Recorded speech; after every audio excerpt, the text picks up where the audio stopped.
우리의 삶에 고난이 찾아올 때, 또 그 고난이 깊어질 때 우리는 하나님 앞에 이런 질문을 던지게 됩니다. 하나님, 왜 내게 이런 고난을 주십니까? 하나님, 나를 사랑하시지 않는 것 아닙니까? 아니면 하나님은 무능력하셔서 전혀 나를 도우실 수 없는 것 아닙니까? 그런 질문을 곧잘 던지게 됩니다. 저 역시 청소년 시기, 청년의 시기, 고난의 시간을 지날 때 하나님 앞에 무수히 던졌던 질문이었기도 합니다. 이 질문에 대한 성경적인 답, 하나님의 답은 무엇인 줄 아십니까? 고난은 훈련이고 연단이다 라고 말씀하여 주십니다. 오늘 본문에서는 징계라는 말로 번역되어져 있는데요, 원래는 단련, 연단, 훈련으로 번역하는 것이 훨씬 더 자연스럽다라는 생각을 합니다. 앞서 1절 3절에서 히브리서 저자는 우리의 믿음의 길을 달리기 마라톤으로 비유를 했습니다. 그런데 오늘 본문에서는 우리의 믿음의 삶을 격투기, 싸움, 레슬링, 그런 쪽으로 비유를 해나가고 있습니다. 지난 시간 우리 모두 이 믿음의 경주에서 끝까지 완주하고 승리하기 위해서는 우리가 가지고 있는 무거운 짐을 벗어버려야 된다고 했습니다. 그리고 그 무거운 짐은 다름 아닌 우리들이 가지고 있는 죄악들, 죄라고 말씀을 드렸습니다. 근데 오늘 본문 4절에서도 죄가 등장하고 있습니다.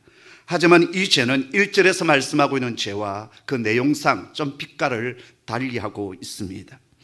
1절에 등장하고 있는 죄는 우리의 내적인 죄, 우리가 짓고 있는 죄악들을 말한다고 한다면, 여기 4절에 등장하고 있는 죄는 문맥상으로 본다면 우리의 믿음을 가로막고 있는 대적자들, 원수들, 적대자들, 또 외부적인 고난을 말합니다. 우리가 믿음의 길을 달려갈 때 우리 앞에는 이 두 가지, 항상 이 두 가지 죄악들이 우리의 믿음의 길을 방해하고 가로막습니다. 하나는 내적인 죄이고요, 이것들은 우리가 벗어버려야 될 것들입니다.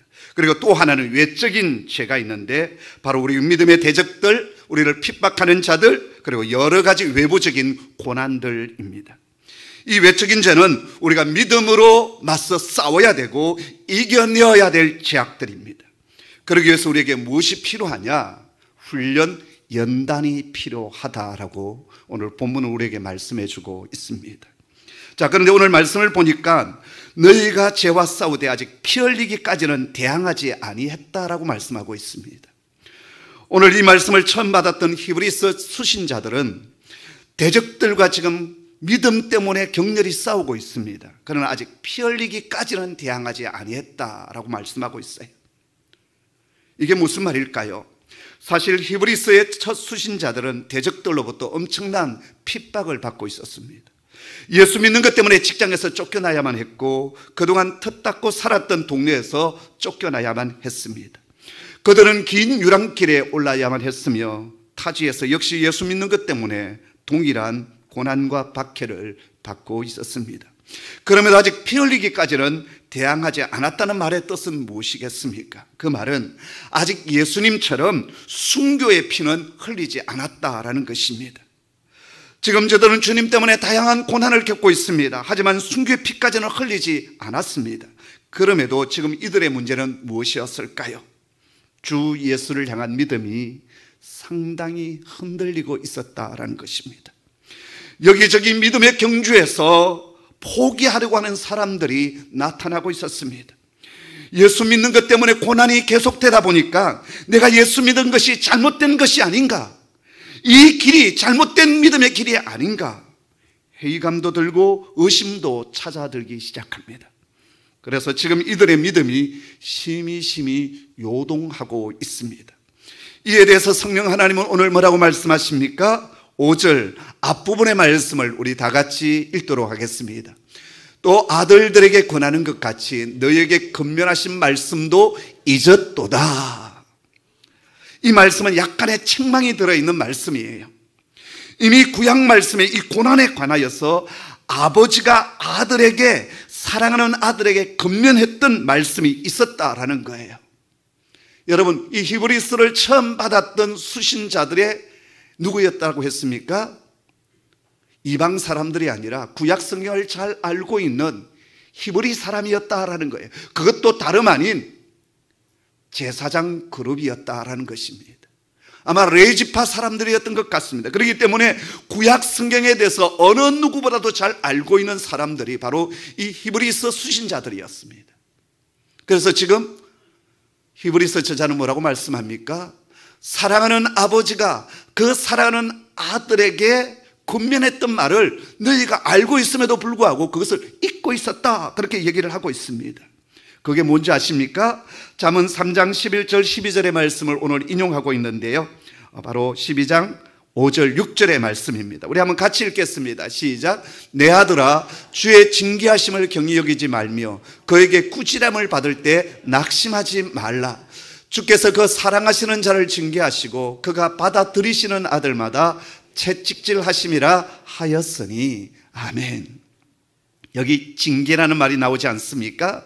파이데이아라고는 다른 말을 쓰고 있는데요, 그 말은 부모가 자녀를 교육시킬 때 쓰는 말이에요. 연단, 훈련, 단련이란 그런 말로 번역될 수가 있습니다. 이 파이데이아 연단이란 말은 단순히 어떤 지적인 교육만을 시키는 것이 아니라 전인적인 교육, 전인적인 훈련을 뜻하는 그런 단어입니다.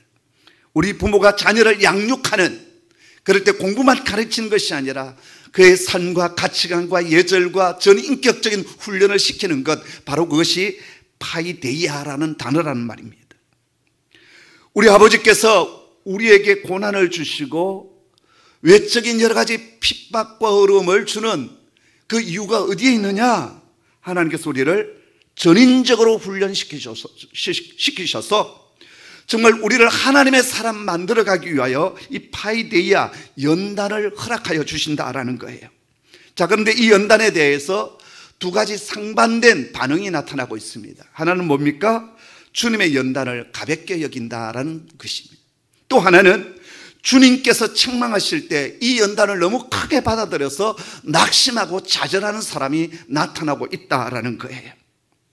여러분, 3절 말씀에서도 믿음의 경주를 하는 데 있어서 너희가 낙심하지 말아라, 그렇게 말씀하지 않았습니까? 여러분, 고난이 심해지면, 또 고난이 멈추지 않는 것처럼 보이게 된다면, 한 고난이 끝났는데 또 다른 고난이 내게 닥쳐온다면 낙심할 수가 있습니다. 또 어떤 사람은 내게 일어나고 있는 크고 작은 일들이 별것 아닌 것처럼 여기면서 하나님께서 주신 그 연단을 아주 가볍게 여기고 그냥 넘긴다라는 거예요. 그래서 나중에 진짜 큰 고난이 닥치게 될 때 결국은 쓰러져 버리고 넘어져 버리는 예가 있다라는 겁니다. 여러분, 아니 됩니다. 주님의 연단을 가볍게 여기는 것도 문제가 있고요, 또 너무 그것을 중하게 받아들여서 낙심해서도 안 된다라는 겁니다. 그럼 어떻게 해야 합니까? 오늘 본문 6절의 말씀을 여러분 다시 보십시오. 주께서는 그 사랑하시는 자를 징계하시고 그가 받아들이는 아들마다 채찍질하심이라 라고 했습니다.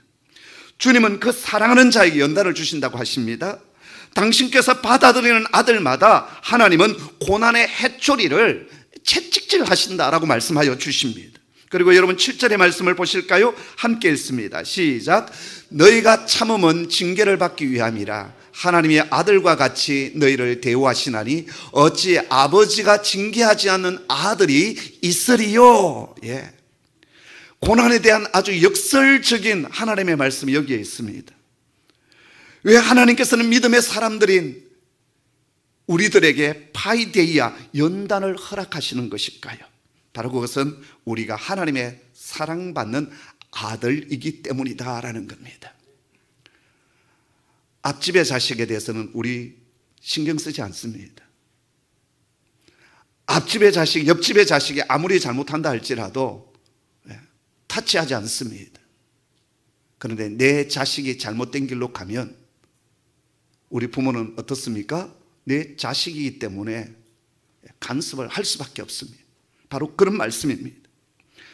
아들을 진정으로 사랑하시는 육신의 아버지는 아들을 유약하게 그리고 오냐오냐 키우지 않습니다. 엄격하게 단련하고 잘못에 대해서 해초리를 아끼지 않습니다.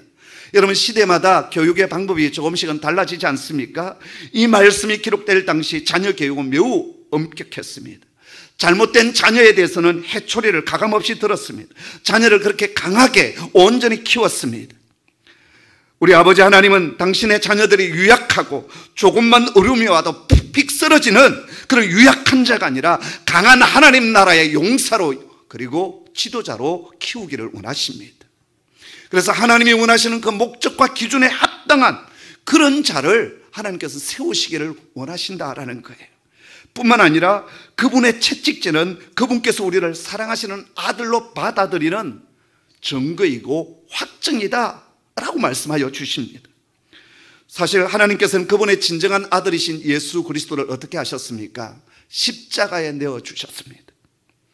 십자가의 고난을 통하여서 우리 주님은 아버지의 뜻에 온전함을 이루게 되었고, 그리고 나중에 십자가에 죽으시고 하늘로 승천하셔서 하나님 보좌 우편에 앉으시는 영광 존귀를 누리게 되었습니다. 그렇다면 예수님을 통해서 새로운 자녀가 된 저와 여러분도 파이데이아, 아버지께서 주시는 그 연단을 받는 것이 마땅하지 않느냐, 당연하지 않느냐, 그렇게 지금 말씀하고 있는 겁니다. 심지어 8절 말씀을 보십시오. 징계는 다 받는 것이오늘 너희에게 이 징계가 없으면 사생자여 친아들이 아니니라, 이렇게 말씀하십니다. 여러분, 하나님의 자녀는 어느 누구나 다 연단을 받습니다. 그런데 그 인생 가운데 연단이 없다, 또 그 연단을 거절한다, 그것은 하나님의 사생자요 친아들이 아니다라는 논리도 성립이 된다라는 것입니다.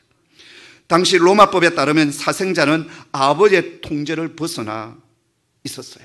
아버지의 교훈이나 연단을 전혀 받지 않았습니다. 사생자의 입장에서 본다면 얼마나 편합니까? 얼마나 자유롭습니까?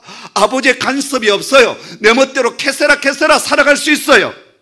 얼마나 좋겠습니까? 그런데 여러분, 사생자에게는 친아들에게 주어지는 기업이 상속되지 않는다라는 겁니다.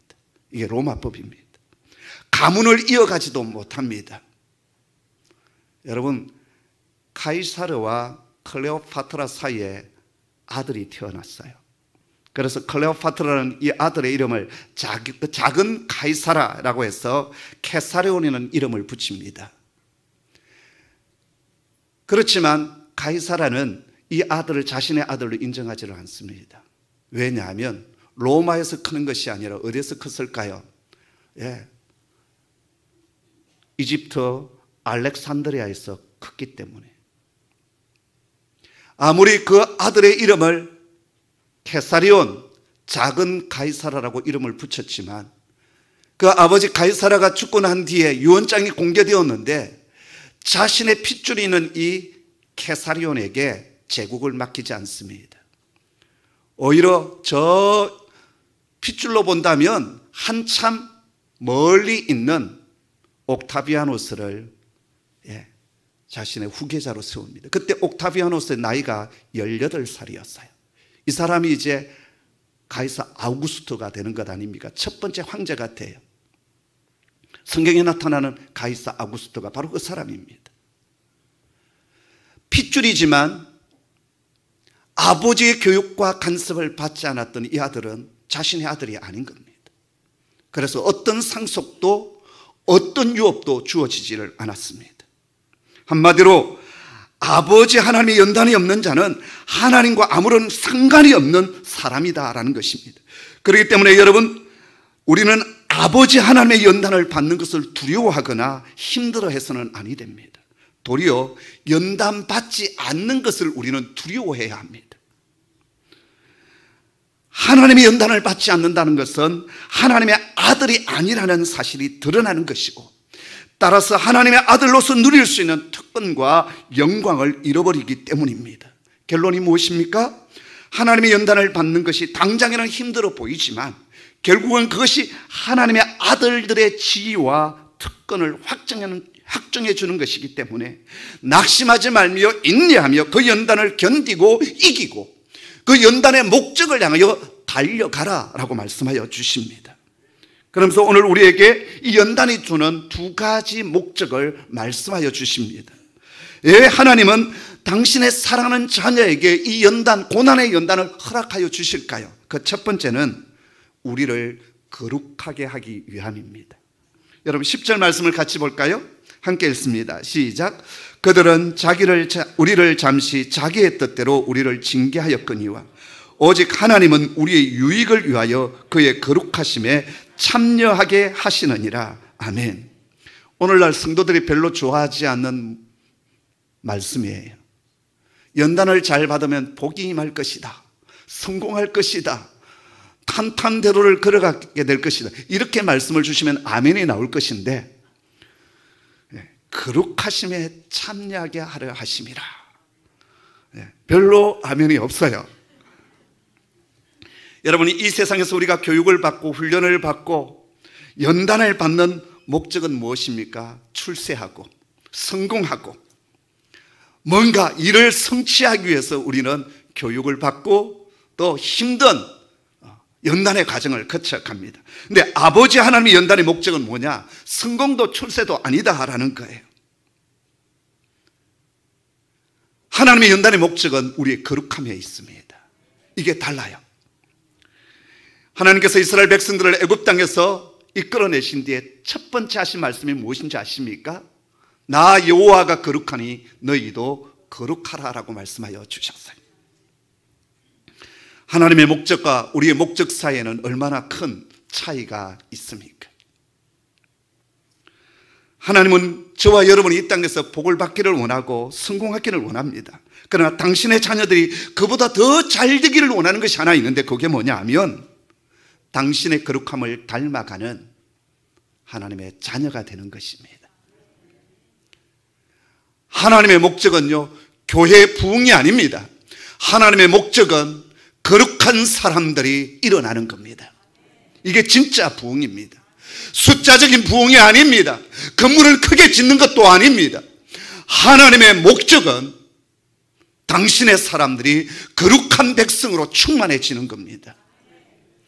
거룩한 백성이 없는 숫자는 헛수입니다. 거룩한 사람이 없는 큰 예배당 건물은 그건 쓸모없는 겁니다. 하나님의 목적은 거룩함입니다. 이 거룩함을 위하여 하나님은 당신의 자녀인 저에게도 그리고 여러분에게도 징계를 주시고 연단을 주십니다. 그런데 10절 말씀을 보면 이 거룩함이 우리의 유익이다 이렇게 말씀하여 주십니다. 거룩함은 영적인 것입니다.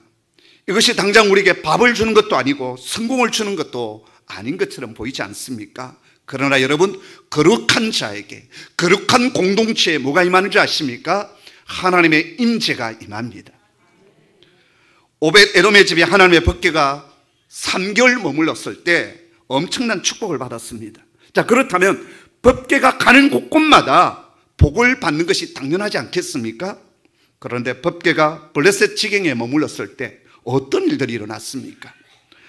아스돗에 있는 다곤 신전에다가 하나님의 법궤를 모셨는데 그 다음날 다곤 신상이 여호와의 법궤 앞에 완전히 엎어져 있었습니다. 코를 박고 있었어요. 그래서 다시 이렇게 세워두었더니 그 다음날에는 이 다곤 신상이 또다시 엎어졌는데요, 이번에는 머리와 두 손목이 끊어져서 문지방에 튕겨져 나갔고 몸뚱아리만 남겨져 있었습니다. 뿐만 아닙니다. 독한 종기 재앙이 온 아스돗을 쳤습니다. 결국 블레셋 사람들은 법궤를 이스라엘 땅으로 돌려보내지 않습니까? 그래서 기란 여아림에 있는 아비나답의 집에 20년 동안 이 법궤가 모셔지게 됩니다. 그런데 성경은 기한 여아림 땅에 큰 복이 임했다 그런 말씀이 없습니다.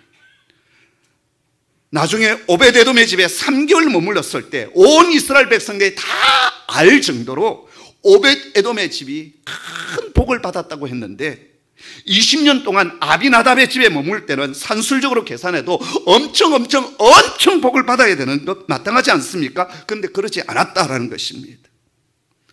법궤를 다윗성으로 옮기게 되었을 때 옆에서 뒀던 우사와 아요가 그 자리에서 적사하여 죽지 않습니까? 이유가 어디에 있습니까? 바로 거룩함입니다. 법궤는 하나님의 임재 그 자체입니다. 그러나 하나님의 임재가 어떤 이에게는 죽음과 저주를 가져주고 어떤 이에게는 하나님의 축복을 가져다 주었습니다. 그 기준이 어디에 있느냐? 바로 거룩함입니다. 거룩함이 있는 곳에 하나님의 임재가 있습니다. 사랑하는 성도 여러분, 연단을 통해서 거룩함을 여러분 추구하시기를 바랍니다. 야고보서 장로는 내 형제들아 너희가 여러 가지 시험을 당하거든 온전히 기쁘게 여기라. 이는 너희의 믿음의 실현이 인내를 만들어내는 줄을 알미라. 인내를 온전히 이루라. 이는 너희로 온전하고 구비하여 조금도 부족함이 없게 하려 하심이라 라고 했습니다. 우리에게 고난 연단이 오게 되어질 때 우리가 그것을 거절하지 아니하고 인내하며 그 믿음의 실현을 우리가 잘 연단되어지면 하나님이 기뻐하시는 온전한 사람, 부족함이 없는 사람으로 세워지게 된다는 거예요. 사도 바울도 동일한 얘기를 했습니다. 그러므로 너희가 이제 여러 가지 시험으로 말미암아 잠깐 근심하게 되지 않을 수 없었으나 오히려 크게 기뻐하는도다. 너희 믿음의 확실함은 불로 연단하여도 없어질 금보다 더 귀하여 예수 그리스도께서 나타나실 때 칭찬과 영광과 존귀를 얻게 할 것임이라. 할렐루야. 욥 또한 고난 중에 이런 고백을 하지 않습니까? 나의 가는 길을 오직 그가 아시나니 그가 나를 단련한 후에는 내가 정금같이 나오리라. 고난은 우리를 힘들게 합니다. 때로는 낙심되기도 합니다. 그러나 이 고난에서 우리가 연단되어지면 우리 속에 있는 하나님이 기뻐하지 않는 불순물들이 다 빠져나가서 순수한 정금과 같은 사람으로 일어서게 된다라는 것입니다. 그런 의미에서 저는 하나님 앞에 늘 감사하는 것이 있습니다.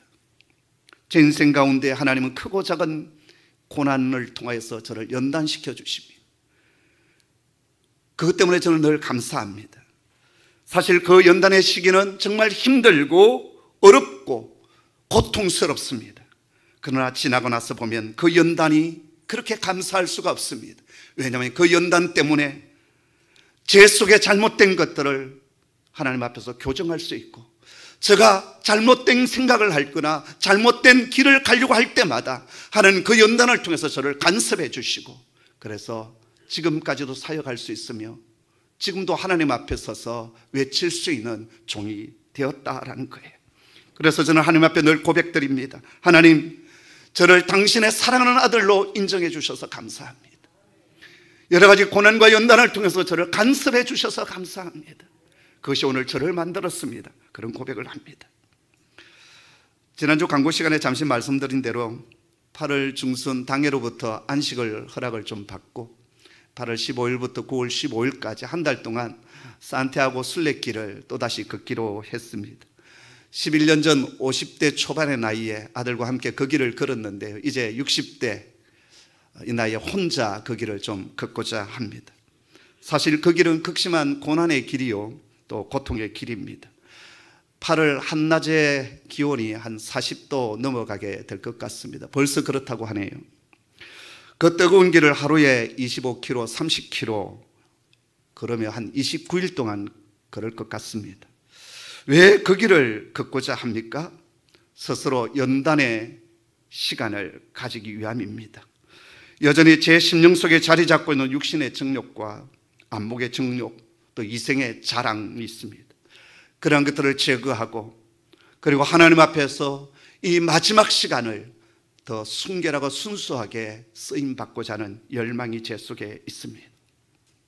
사랑하는 성도 여러분, 내 인생의 연단이 찾아올 때 그것을 가벼이 여기지도 마시고 또 낙심하지도 말 것이며 아버지 하나님의 목적에 참여하는, 그래서 기쁨으로, 정말 이건 기쁠 수 없는 일이지만 이 목적을 생각하면서 기쁨으로 이 연단의 과정을 견뎌나가고 이겨나가는 하나님의 사람 되기를 소원합니다.